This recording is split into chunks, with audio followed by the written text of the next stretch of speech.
I am Ilara Kingsley, 28, and the sound of splintering glass still hums in my bones. My father, Dorian, CEO of Kingsley Meditech, had just driven me into the office doorway so hard the side panel shattered. Warm blood traced my cheek and soaked a silk blouse that costs more than many earn in a week. Nothing. Worthless, he hissed. I smiled from the marble stars of glass around me and whispered, "You just lost everything." By morning our polished empire would crack. Tell me where you're watching from, and subscribe to see how I dismantled my family's legacy with nothing but the truth they hid. My story began long before that sound. I was born to Dorian and Mara Kingsley. My grandfather, Rowan, built Kingsley Meditech in his garage, designing vascular devices that kept hearts beating. By the time I arrived, we lived in an 18,500 square foot estate above Seabourn Bay. Grandpa sat me on his knee. "One day, Ilara," he'd say, "all this will be yours to protect. Business is purpose before profit." My mother embodied that creed, endowing pediatric wards and delivering gifts each winter. "Look them in the eyes," she'd say. "Everyone deserves dignity." When I turned 12, cancer took Mom in 3 months. Father submerged himself in work. I learned to grieve alone, breathing the last ribbon of her perfume in the dark of her closet. 11 months later he introduced Celeste. 6 weeks after that they married. Celeste, 20 years younger, hugged me for cameras with manicured nails that dimpled my shoulder. 2 days later her son, Tristan, moved in. Showing him the ropes became grooming him as heir. In photos I drifted to the edges. I refused to disappear. I graduated valedictorian, earned a Princeton degree with highest honors, and completed a Wharton MBA by 23. While Tristan labored through a local program, I developed patents that shaped our field. Before he died, Grandpa snuck me into board meetings. "Watch who negotiates," he whispered. "Notice who listens." Directors teased him, Rowan's little shadow, but I absorbed everything. After the funeral, board member Alden, "You became my mentor. Your father must see your value from outside," he said, helping me take a role at a rival firm. Families are blind to what stands before them. For 4 years I built a name of my own. Trade journals profiled my work. Competitors tried to poach me. Meanwhile, Tristan collected authority at Kingsley Meditech despite failed launches. Beatrice Cole, Grandpa's longtime assistant, kept me updated. "Another 4 million for Tristan's vanity project," she'd sigh. "The board is uneasy, but no one wants to cross Dorian." At 27 I returned. Innovation had slowed, market share was slipping, and a major hospital threatened to defect. Father grudgingly offered special projects manager. No team, a windowless office below manufacturing. "Be grateful," he said. "Most would kill for a foot in the door." He didn't know I'd been preparing for this moment. I knew our products nearly as well as Rowan had. More importantly, the finances smelled wrong. For 6 months I lived in that basement war room. Timelines on one wall, market analyses on another, org charts everywhere. Cardio devices were collapsing. Sales had fallen nearly a third across 2 years. I spent weekends studying outcomes, interviewing surgeons, reverse engineering competitor tools. The flaw was simple. Our instruments hadn't adapted to minimally invasive techniques. I designed a modification, tested it with physicians, and pilots glowed. The morning of the quarterly board meeting, I arrived ready to present. Father stood at the head of the table presenting my slides, my data, my prototype. "Under my direction," he said smoothly, "we've solved our challenge." Applause. Alden met my eyes, frowning. "Ilara," Father said at last, "nice of you to join us. If you can find a seat." The only empty chair sat in the corner. I held my smile while fury cooled to steel. In his office I said, "Those are my designs." He didn't look up. "You work for Kingsley Meditech. Everything you make belongs to the company, to me. I deserve credit." He met my eyes. "You deserve to be grateful I gave you anything. Tristan would have solved it. In time for our largest client to leave." His face hardened. Back to your little projects. The adults are running the business. A week later, an all-hands email announced Tristan's promotion to executive vice president, citing his innovative solution. My name didn't appear. That night Beatrice called. She had found a draft of Rowan's will, dated 2 months before his death. It placed his controlling shares in trust for me until I turned 30, then transferred them to me directly. The will filed in probate left everything to father. Attached were emails between Dorian and the family attorney days after Rowan died, discussing modifications to ensure continuity without complications. Celeste intercepted me in the executive corridor. "Lunch this week," she trilled. We met at an exclusive bistro where she ordered a $140 bottle of wine before noon. "You should find joy beyond the office," she purred. "Dorian hates conflict. Tristan supports his father instead of competing." Her mask slipped. I saw the calculus. Protect her son's inheritance. Smiled. "Thank you for the advice." I mapped allies. Division heads who valued rigor, engineers who trusted my instincts, staff loyal to Rowan's mission. An unexpected ally emerged in a safety review. Nathan Hale, new in legal, flagged language designed to blur liability. "Not my first rodeo with slippery clauses," he said. "Your cardio specs read like an engineer's work. Tristan couldn't write that." I said nothing. He nodded.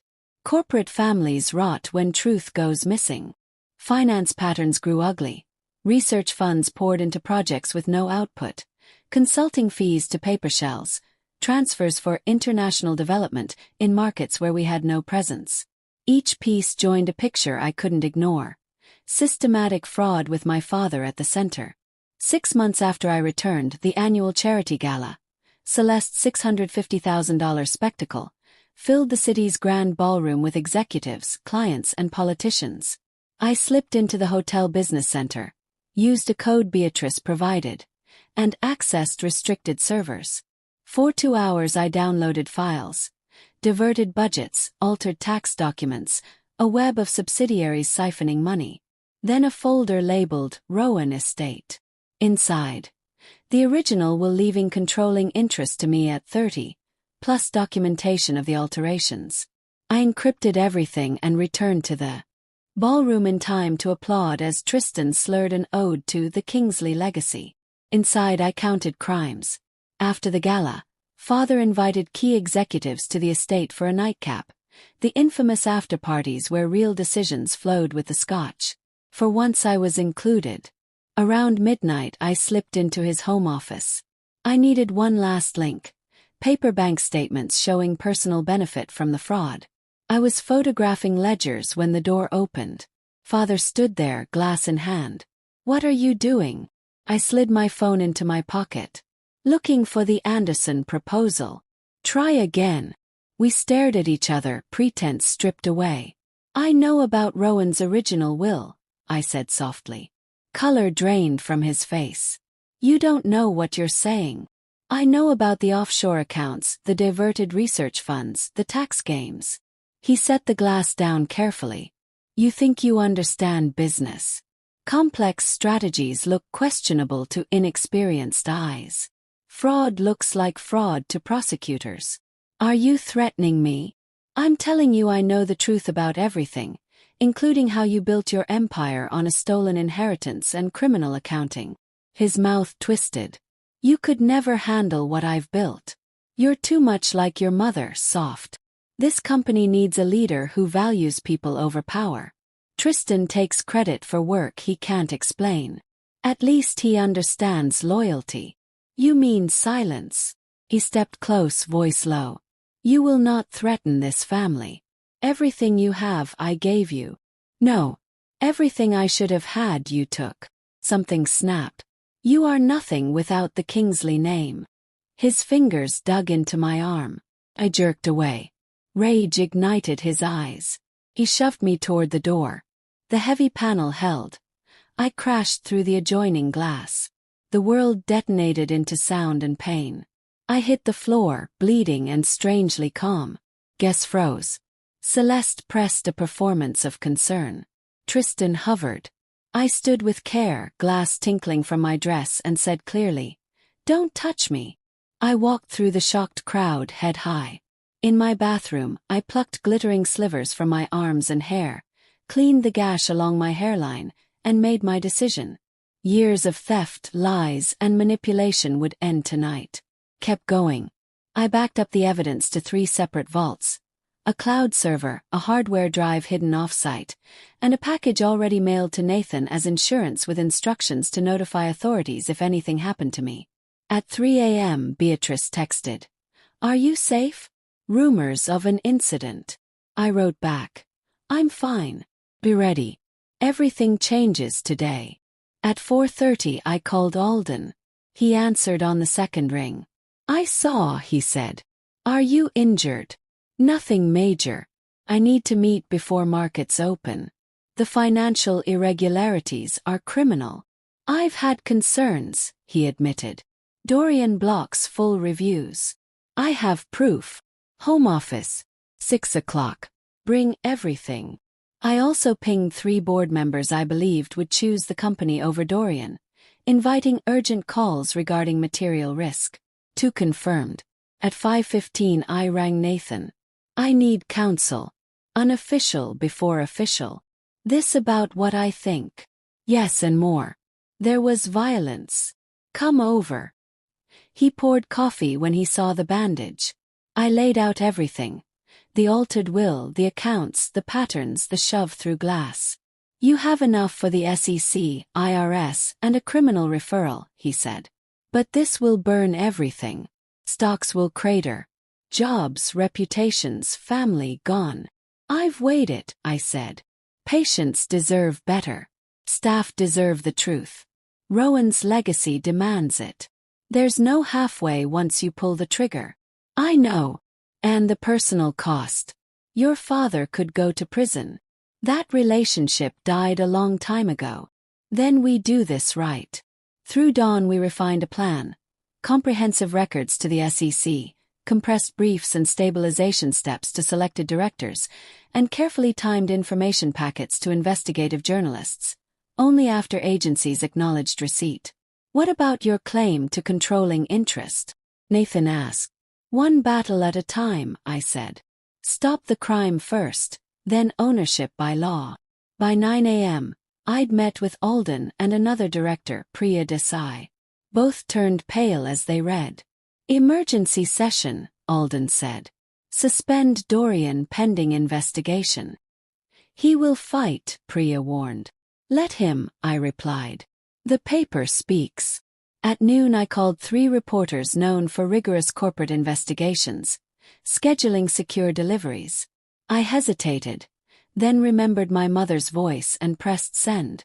At 12:30 p.m. the first dossier went to the SEC's whistleblower portal. 12 minutes later, summaries hit trusted directors' inboxes. At 1:05, journalists received restricted access to corroborating files. At 2:17 Alden called. SEC contacted legal. They've ordered immediate preservation of records. Emergency board at 4.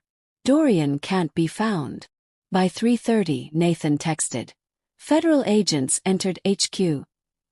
Executive floor locked. Files secured. Faster than I expected, but better. I ignored 20+ missed calls from father, a dozen from Celeste, and a cascade from Tristan. Kept going. At 4 o'clock, I went to the estate to retrieve final originals while attention focused on headquarters. The house was quiet. The glass panel beside the office door had been boarded with plywood. A faint brown shadow stained the marble where I'd fallen. I opened the safe behind the hunting print. Rowan's birthday for the combination, sentimentality or laziness. Photographed the original will with Dorian's handwritten adjustments.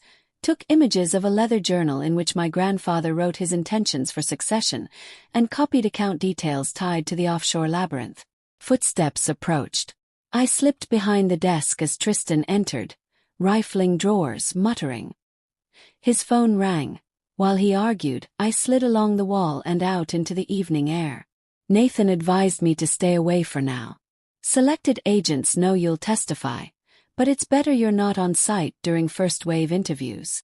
I checked into a hotel under an alias. Evening news flashed.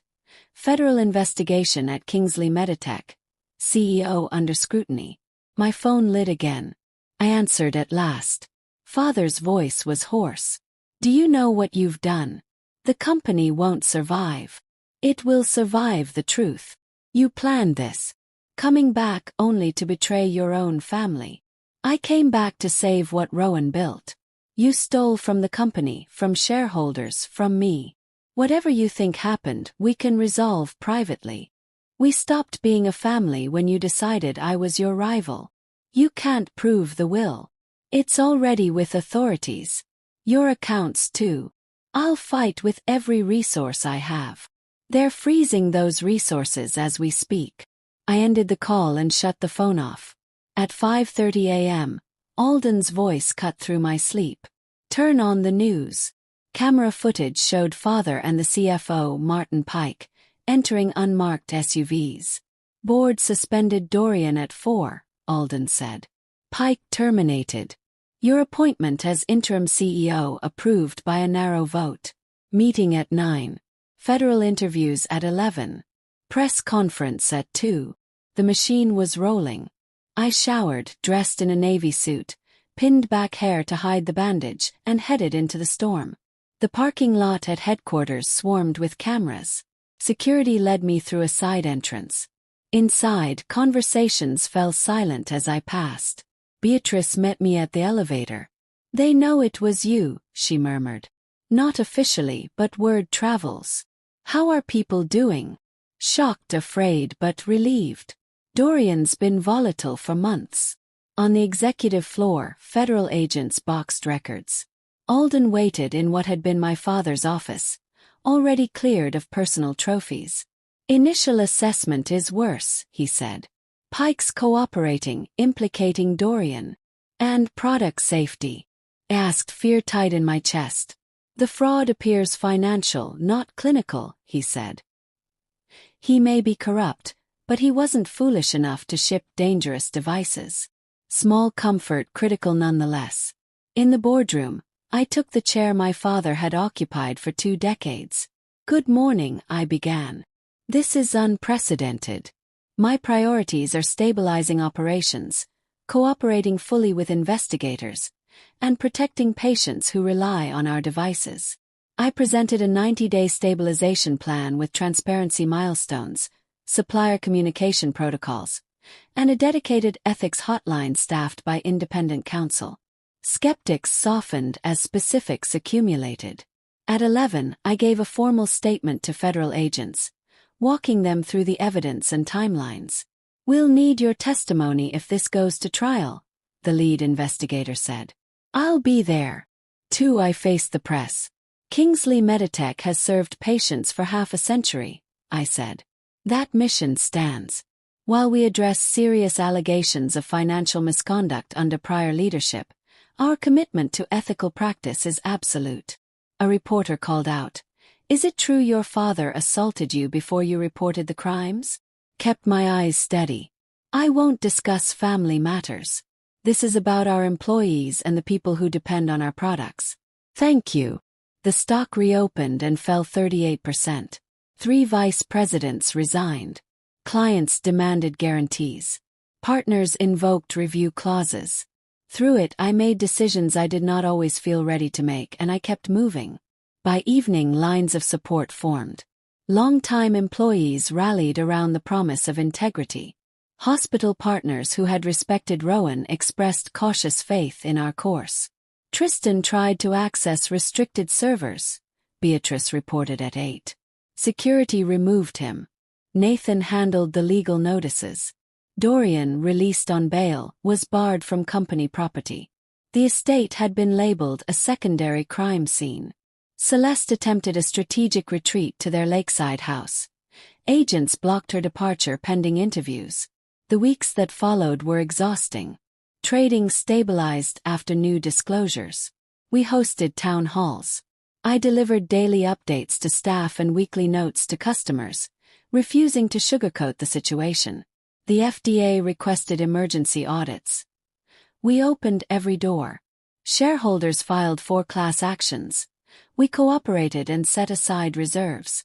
Our voluntary departure rate climbed to 12%, painful but survivable. We brought in forensic accountants to map every diversion.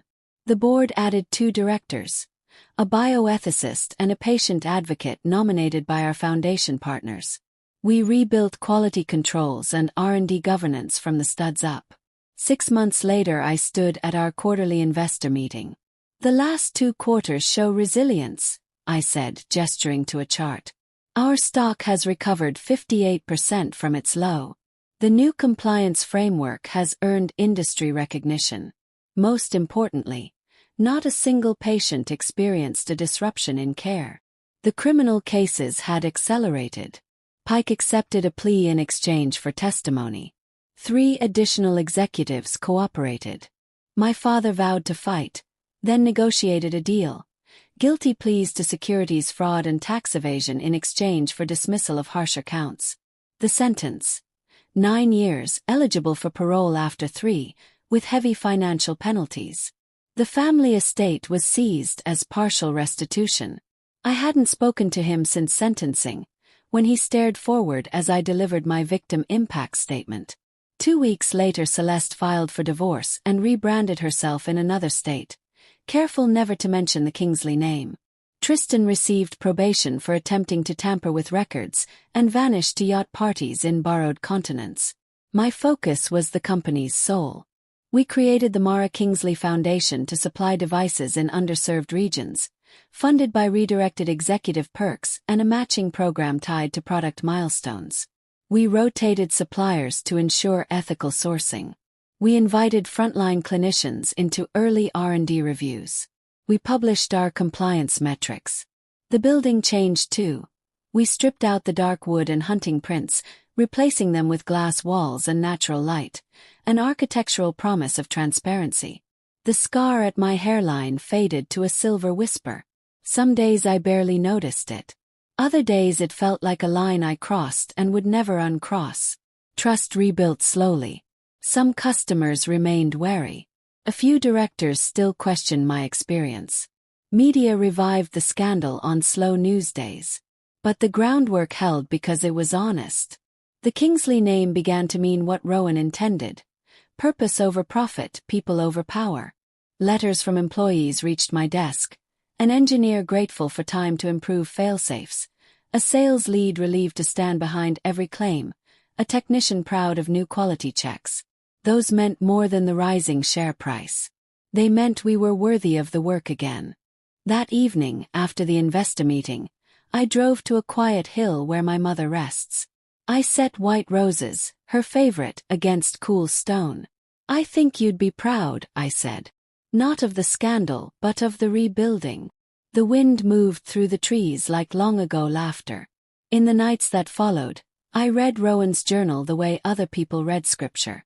One passage steadied me whenever doubt struck. Empires rise and fall, but integrity endures. If Kingsley Meditech ever values profit above purpose or power above people, cleanse it with truth, however painful. He must have known such a test would come. When quiet returns, I sometimes imagine my father reflecting on what he lost. Not just freedom or wealth, but the chance to build something honorable, to hand his granddaughter a company he hadn't stained. Some betrayals cannot be repaired. They can only be accepted and walked beyond. Family, I've learned, is defined by shared values, not blood alone. The hardest choices are often the necessary ones. We are not defined by what others believe we deserve, but by what we know to be right and have the courage to defend. If you've ever faced a moment where standing for truth cost you something precious, I understand. Sometimes the greatest victory follows the sharpest rupture. Have you ever had to choose integrity over comfort? Tell me where you're listening from and share your story. And if this journey resonated, subscribe for more true accounts of overcoming betrayal and turning purpose into power. Your worth is never determined by those who refuse to see it.